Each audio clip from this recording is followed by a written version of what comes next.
My name is Teresita Blanco, the Artsy sister, and today we're continuing with Saturnastra Woden. This is chapter 5, the adoption. While Woden and I started this, the conversation continued in the background, and we only half paid attention. Lady Josefa eventually said, "The girl's name is Woden, by the way, and I gave her the last name, but you are welcome to give her your surname." The nobleman asked, "Is it too late to change such a masculine name?" "I'm afraid she's too old to answer to a new name, but you're welcome to try nonetheless," said Lady Josefa. "Only it will cost more to get her name legally changed. Woden is fine, and he has a certain charge to it," said the nobleman, at the sound of having to pay more money for the child he wanted to adopt. "It certainly does grow on you," said Lady Josefa. And we had a knocking at the door, and then the ringing of the bell, and one of the maids apparently opened the door, and we heard rushing footsteps followed by the entrance of the notary, a relative of Lady Josefa. And he drafted the necessary documents, and the nobleman paid all of the legal fees.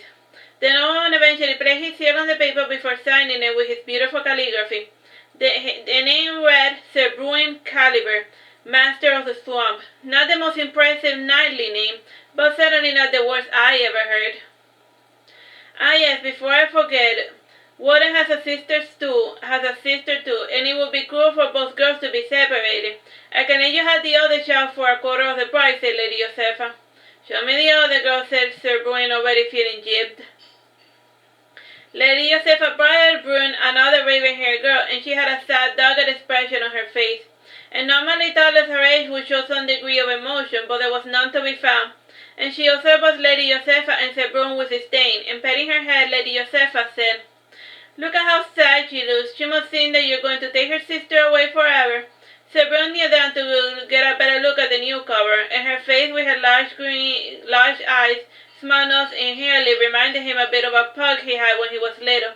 And since she reminded him of his favorite dog, he decided to take Woden's so-called little sister along with him. And when he went through the paperwork for the other girl, I decided to give a final cursory look at the orphanage. And I started my rounds in the basement, and it was the only room we had not bothered to check,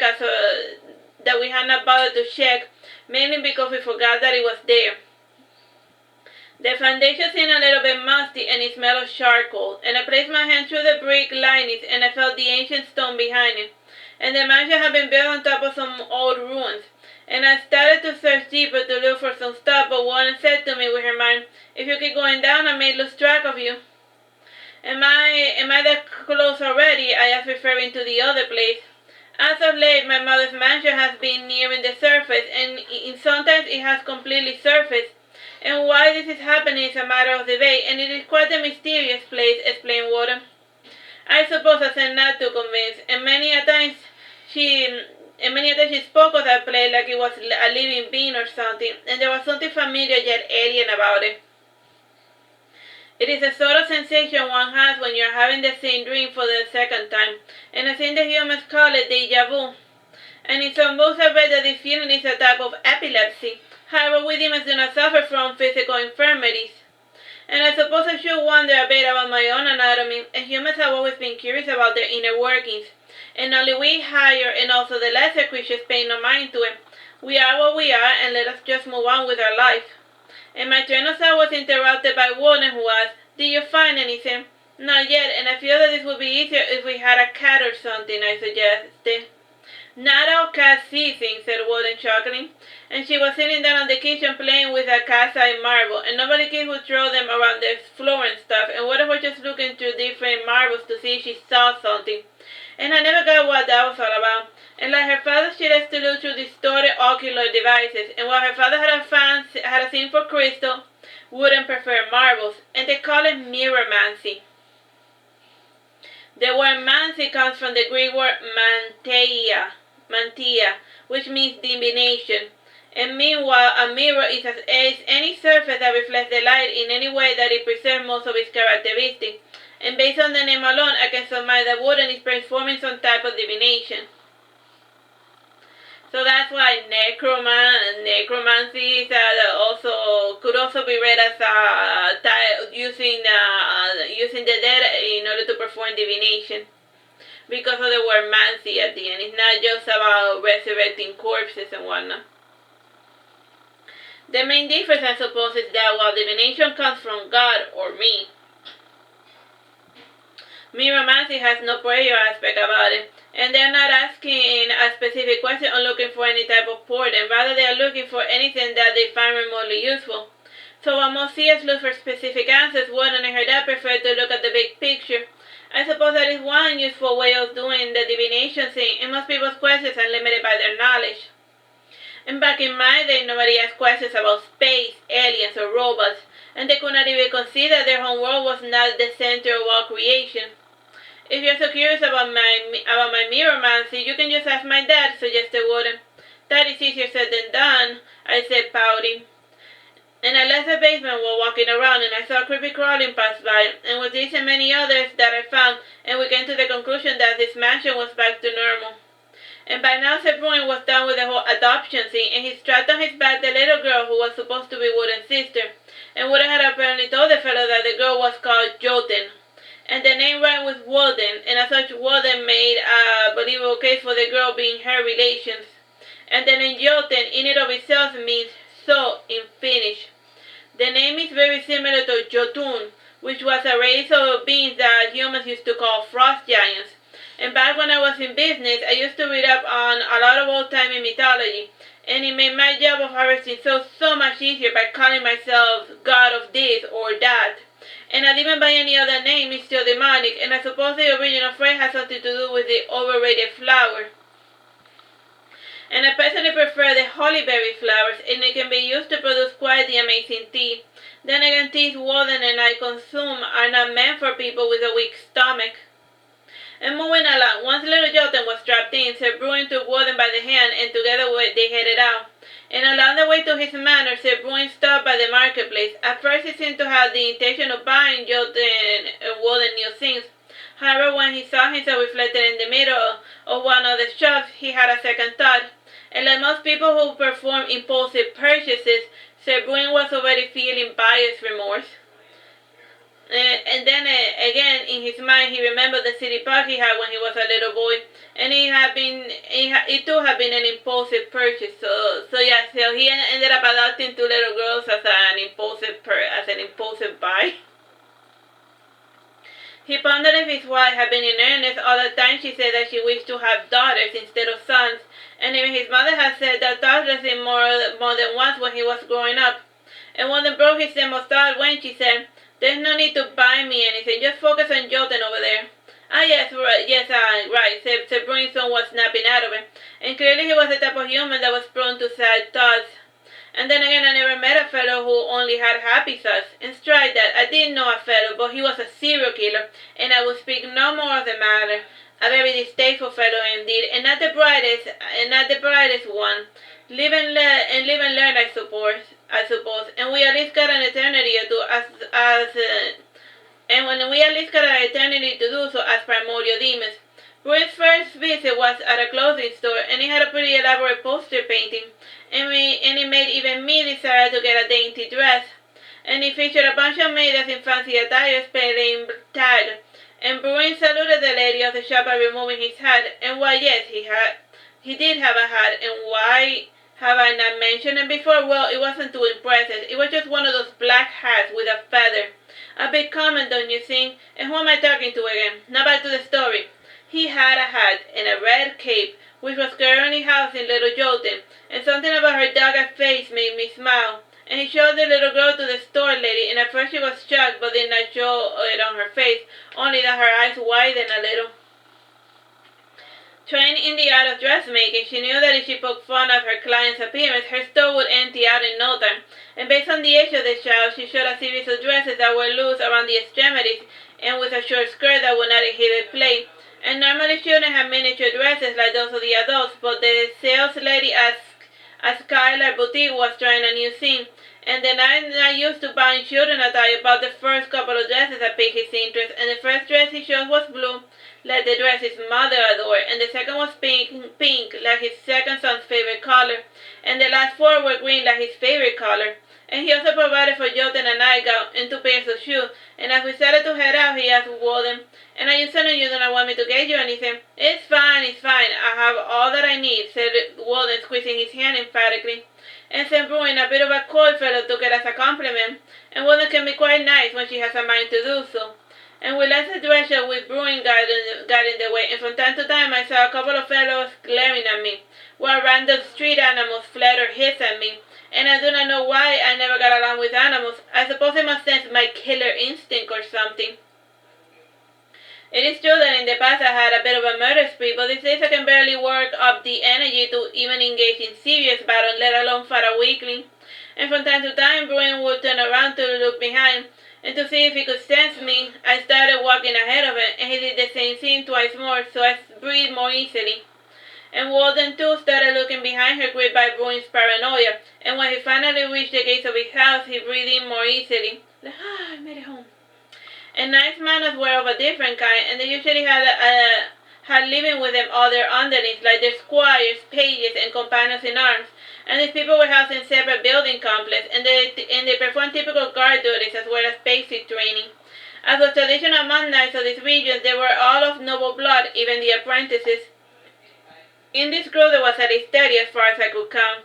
And his home was in the outskirts of the town, and had a nice landscape with trees and even a miniature lake, with an interesting looking stone monument, and the manor had its own protective wall, so it was a bit of a fortress. According to the information collected by the observers, the Caliber family have funded the walls during the reconstruction project, as Bruin stared at the walls enclosing his home, and he shook his head sadly. Woden stared at him while she read the reason for his disappointment, and a couple of years ago the town of Arun was visited upon by a dragon rider and his mount, and it illustrated well the uselessness of their walls, and it didn't spell good news whenever a dragon rider visited. On that occasion, the dragon rider was just resupplied. So yeah, they'd be like, so then when they saw the dragon, they'd be like, where the hell did we even build a wall when the dragon could just fly over it or just walk over it? And then cause stone fortification walls are pretty much useless when you have flying creatures that you can just jump right into it. The stone in the forest was made of a material that the dragon was particularly keen for, and after the dragon had his fill, the pair continued on their way. And the main building was 2 stories with 30 rooms, 17 on the first floor and 13 large rooms in the second floor. And the entrance had one of those cliché grand staircases and the chandelier to boot. And the walls were decorated with paintings of the Caliber ancestor. And they seemed pretty pricey despite the well-known fact of this town's prosperity for catching fire. And in the first floor they had 2 libraries, the kitchen, the dining room, 4 storage rooms, the large bar room, the common room, the entry with the tea room, and another room, and more rooms with paintings and statues and armor. And there was also 5 bedrooms where the maids, the gardeners, and the gamekeeper and the butler lived. And the total working staff totaled a whopping 30 folks, though not all live in the main manor. And the top floors included the family bedroom as well as 7 other unoccupied bedrooms, with 2 of which have been transformed into playrooms and study. And St. Bruin had a total of 3 children still alive. His wife had lost 4 other children, all of them girls. The first 2 had been stillborn, and the other 2 had not made it past the age of 3. And to add to the other overall depressing mood, I saw a creepy painting in the hallway leading to the playroom, and it was a family painting that included the knight and all of his children, both the living and the dead ones. And aside from the wife and kids, Sir Bruin's mother was alive, but she lived in another city called Aragon with Sir Bruin's brother. So his relatives were still alive and well, though some were scattered throughout the kingdom. And one of the maids smiled at the night, but she frowned when she saw Jolton. And realizing that this was going to become an issue in the near future, Sir Bruin wrote a note to the maid, which she then handed to the butler, and did not instruct all of the servants to pretend like nothing was wrong with Jolton's face. If any of them had any discourtesy to say, or even wince, I heard they would immediately be discharged.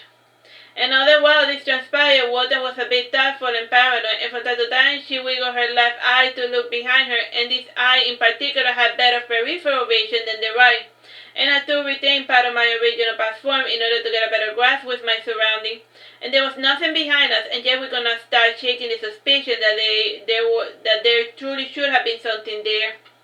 And these and many other observations were discarded, and when we finally had to pay attention to the scene before us.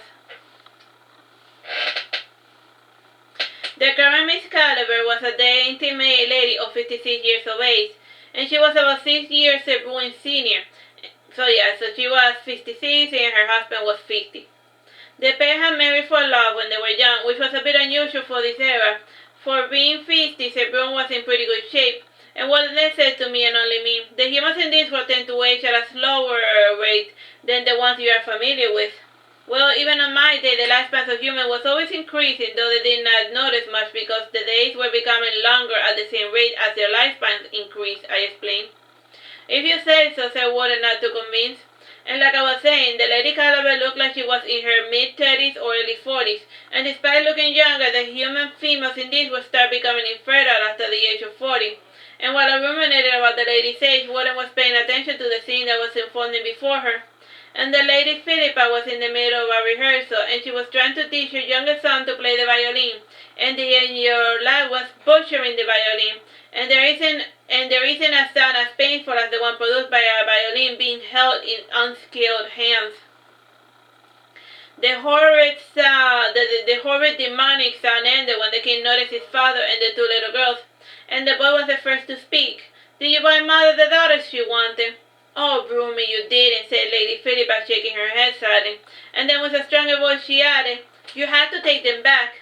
You always said you wanted daughters, Pippa," said Bruin. "Don't peep at me," said Caliber, said Lady Philippa. "We have enough holes in our wallets without you adding more to our burden with your impulsive buys." "Fine, you're right," said Sir Bruin, handing Philippa his coin purse and a key. "And what of those two?" said Philippa, pointing at Woden and then Joden, and Philippa had apparently not seen Joden's face, otherwise she would have had other things to complain about. "And they are our new daughters," said Bruin brightly. Philippa sighed, remembering the time he had bought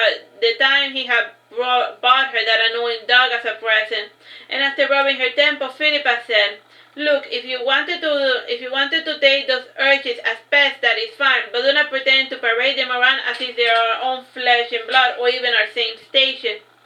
"They could be noble too," suggested the little boy. "Nobody asked for your opinion, Philip," scolded his mother. "They are of nobility now that they have been absorbed into our family hold," said Sir Bruin.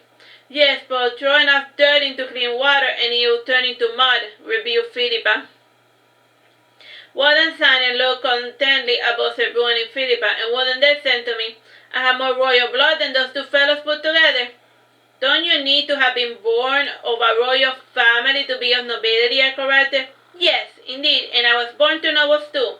My mother is a descendant of the princesses of Spain and the knights of the Queen Elizabeth, and she was also the governess of the Blue Prince. And as for my father, he is the seer prince of Jupiter, and the most important person in Phoenix world," said Woden proudly. "So yes, I do have noble blood indeed." "Fine, whatever," I said, not too convinced, for once again she had to have been born of those two in order to count. And whenever Woden chooses to deviate from reality, it is always best not to fight her on it. You know that she wasn't born from them; she was created by both of them. And like she's a test tube baby. You get me? Like an artificial human. But she said that she's nobility because her parents were like of noble heritage, even though she doesn't have a lick of their DNA running through her. What kind of? Because you can also attach like extra DNA into other people, but in order to like make like a signature of who created that being, but not but you can make it so that DNA doesn't express itself. It's just something weird that you can that I read that you can do with DNA in specific. Well, enough of sci-fi mumbo jumbo. We ended our conversation when Philippa addressed Woden, and she said to her, "Do you have a name?" "It is Woden, and the other is Joten," said Woden. "Can your sister answer for herself?" asked Philippa, pouting her lips. "Can't say," said Woden, shrugging her shoulders. Philippa stood up to get a better closer look at Joten, and to aid his wife, Sir Bruin lowered the shaft from his back, and Lady Philippa bit her upper lip when she saw Joten's face. Though it was Philip who voiced his mother started by saying, "What's wrong with her face?" Some jerk slashed her face and it did not heal right. So she looks like that now, lied Woden. And it seemed to her a lot simpler than explaining genetic malformity. And who would do that to a little girl as Philippa believing you, Woden? A very sick individual, said Woden sternly, and Philippa then asked Woden, and what are your parents? They are here and there, between this, that, and the rest, said Woden, pointing to random household items. And only Philip noted that Woden was pointing at reflective surfaces like mirrors, goblets, and a decorated armor. And Philippa took this to mean that Woden did not know of her parents, and Philippa turned to Jotun and then turned away. And Bruin smiled to himself, but he quickly hid his scream when Philippa turned to look at him again. And standing up for her seat, Philippa said to Bruin, "We'll find a spot for them, chop chop." "Yes, sir," said Bruin, saluting his wife. And this soldierly salute made Philip giggle while Philippa rolled her eyes. It's like, oh, if I had to hear that joke for like the 80th time. Bruin took Woden's hand, and together they showed themselves out of the study. Along the way, Bruin's elder son Turpin, age 17, was returning for his training, and he saw Woden and the legs of Jotun, who was resting her face against Bruin's back. And to joke with his father, he asked, "Are these our future brides to be?" "No, they are your sister. What's wrong with you?" growled his father. "Sheesh. There's no need to be so sensitive, old man," said Turpin, laughing. And Bruin took a deep sigh and repressed a deep desire to smack his son Turpin around, and eventually Bruin found the room that he was looking for. And this empty guest room overlooked the back garden, and it had 2 beds and plenty of light. And he placed Jotun on top of the bed, and after analyzing the situation a bit, he said to Woden, "Can you wash her?" "Sure, why not?" said Woden, staring disdainfully at Jotun. "Yeah, I can wash her." And Bruin made his way towards the middle of the hallway to fudge around with the attic, and Jotun stared at Woden while she drooled a little. And Woden stared back while she smelled and kissed her own nose. And it was a terrible, ugly mannerism of Woden, and I haven't the words to describe it. She only performed whenever she was a bit anxious and she thought that nobody was looking. And I had seen her mother do the same thing before, and when she's singing, though I suppose she must have picked it up from there. And since I was bored, I manifested in front of Jotun and said, "Boo!" And Jotun's eyes opened wide but then lighted up a bit as she studied me with curiosity. At her age, most kids aren't too impressed by the supernatural. Things appear and disappear, so what of it? And I said to her, "My name is Bayl. Can you say Bayl?" The girl once again said nothing, and indeed she did not seem to hear me. And Woden drew closer to her, and indeed she found something up with Jotun. Smiling Woden said, "Now I see what the problem is." And Woden then placed her hands on the girl's ear, and when she removed it, Jotun was finally able to hear. And at first she started to look around, interpreting all of the sounds and sights. And based on her memory from it, the deafness was relatively new, and it was started gradually about 2 months ago till she completely lost her hearing. And Jotun in a mind much, since most people never bothered to speak to her. Alright, so that's a good place to leave it. Bye-bye and God bless. Let me see.